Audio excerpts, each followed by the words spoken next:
মালয়েশিয়ায় বিদেশি শ্রমিক নিয়োগ ব্যবস্থায় বড় ধরনের পরিবর্তনের ঘোষণা দিয়েছে দেশটির মানব সম্পদ মন্ত্রণালয়। নতুন নীতির আওতায় এখন থেকে নিয়োগকর্তারা কোনো দালাল বা মিডলম্যান ছাড়াই সরাসরি বিদেশি শ্রমিক নিয়োগ দিতে পারবেন। এতে নিয়োগ ব্যয় কমবে, প্রক্রিয়ায় স্বচ্ছতা বাড়বে এবং শ্রমিক শোষণ রোধ হবে বলে মনে করছেন সংশ্লিষ্টরা।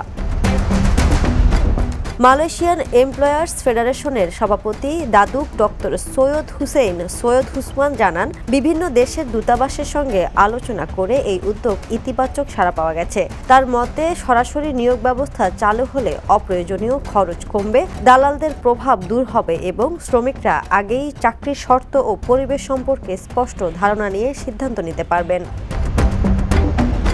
তিনি বলেন, বিদেশি শ্রমিক মালয়েশিয়ায় অর্থনীতির জন্য এখনও অত্যন্ত গুরুত্বপূর্ণ, বিশেষ করে যেসব খাতে স্থানীয় শ্রমিকদের অংশগ্রহণ কম।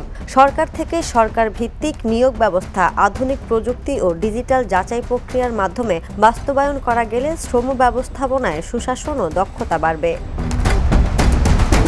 এমইএফ জানিয়েছে, এই উদ্যোগ বাস্তবায়নে তারা মানব সম্পদ ও স্বরাষ্ট্র মন্ত্রণালয় সহ সংশ্লিষ্ট সংস্থার সঙ্গে সমন্বয় করে কাজ করতে প্রস্তুত।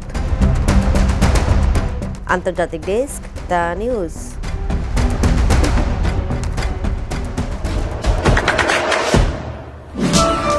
দেশে দেশে সবার সাথে দ্য নিউজ।